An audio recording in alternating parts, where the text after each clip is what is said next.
Hey everyone, Amma here, and today I want to dig in a little bit more into a new type or four new types of introversion that I've learned about recently.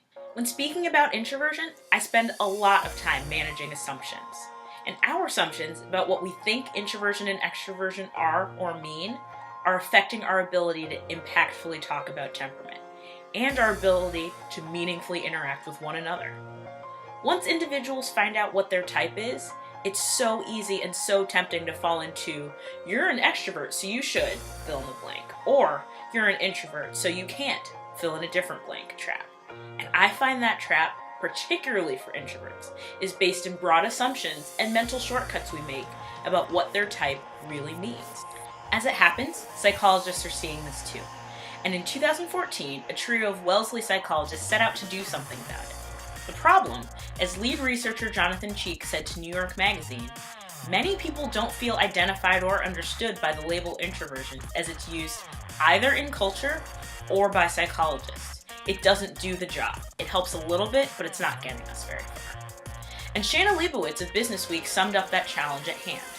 The goal is to change the way that personality psychologists talk about introversion so they see it as a starting point to understanding temperament and personality as opposed to an endpoint. So with that said, let's take a look a little bit more closely at the subsets of introversion that Cheek and his co-authors, Jennifer Grimes and Julie Norum, came up with. These measurements can intersect, so remember, any individuals, any introverts you're talking to are going to have elements of each of these in their temperament profile.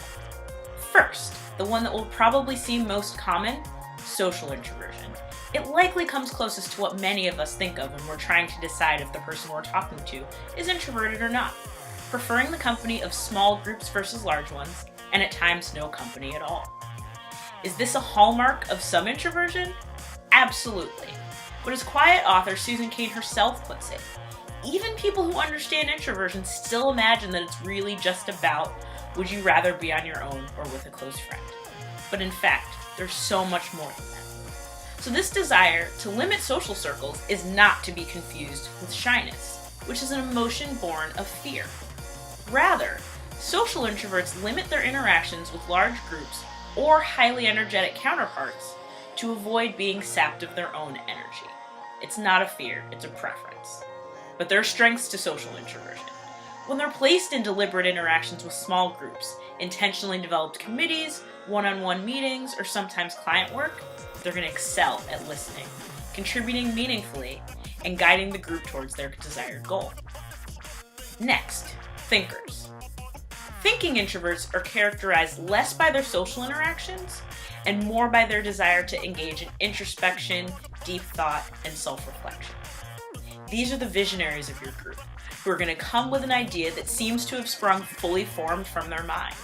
But in reality, that idea was likely the result of considerable contemplation, refinement of how to present that idea, and an exhaustive analysis of what could go wrong, and how to fix it. I love Cheek's explanation of it, using Harry Potter terms.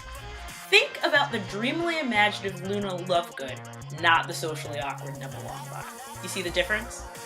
So strengths of thinking introverts. They're excellent troubleshooters, and they can likely be an asset when you're trying to weigh multiple courses of action for a given decision. Whereas a need to move fast can often lead us to overlooked perspective challenges or missteps, or sometimes understate them or dismiss them, the thinking introvert on your team is going to encourage you to slow down, weigh those options, and find issues before they arise. Now, anxious introverts. First and foremost, this is not a redundancy in terms. I get asked a lot if there's an explicit connection between anxiety and introversion. There is not. So much so that the latest version of the DSM, the Bible for all psychological disorders, has removed introversion as a symptom of anxiety and several other disorders, where it sat for many years prior. Anxious in this case is tied to a tendency to ruminate or fixate on a thought and turn it over and over and over in the mind. It's an ongoing analysis of an idea or scenario that analyzes and fixates on what might, or could, or already have gone wrong. But there are strengths to being an anxious introvert too. When positioned properly, this ruminating tactic of anxious introverts can be deployed to achieve organizational improvement. Have you ever misstepped as a department or an institution? I'm sure you have. If you're having a hard time figuring out why, put a ruminator on it. They'll help find you an answer. In a manner similar to the thinking introvert, anxious introverts can use that highly analytical tendency for good, finding the root of the problem at hand, combined with the powers of the thinking introvert to find a solution for next time. This seemingly troublesome tendency can actually be a help. Restrained introverts are sometimes referred to as reserved introverts. They operate at a pace that comparatively might seem slow or delayed. This can make itself evident conversationally, where they choose words carefully before speaking, or it can even manifest itself physically in taking a while to get going in the morning. This one's me, I have to admit it, or after a period of rest. They tend to be more risk averse, and a packed or busy schedule is likely going to hinder them more than it helps them. As introvert dear Jen Granneman puts it in her book, The Secret Life of Introverts, Inside Our Hidden World, to relax, they like to slow down and take it easy, as opposed to seeking out new or exciting experiences or sensations. The strengths of restrained introverts is that they're unlikely to get carried away in the frenzy of an unexpected or emergency situation. Flustered? Maybe, but they're going to be deliberate and take their time to find the correct course of action before speaking up and offering a contribution. They'll be less likely to be moved by the flurry of activity that's moving around them. This cool head is essential as we societally aim to slow down the deluge of work and the seeming need for lightning-fast solutions. Becoming aware of who you are and how you work is going to allow you to better advocate for yourself and find your best place at work.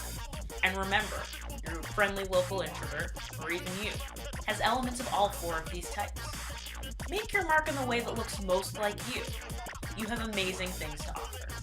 So check out my blog to learn more about the assets that each of these flavors of introvert can bring to a team or a workplace, as well as how to turn knowing all of this into concrete action that can improve the way that you work.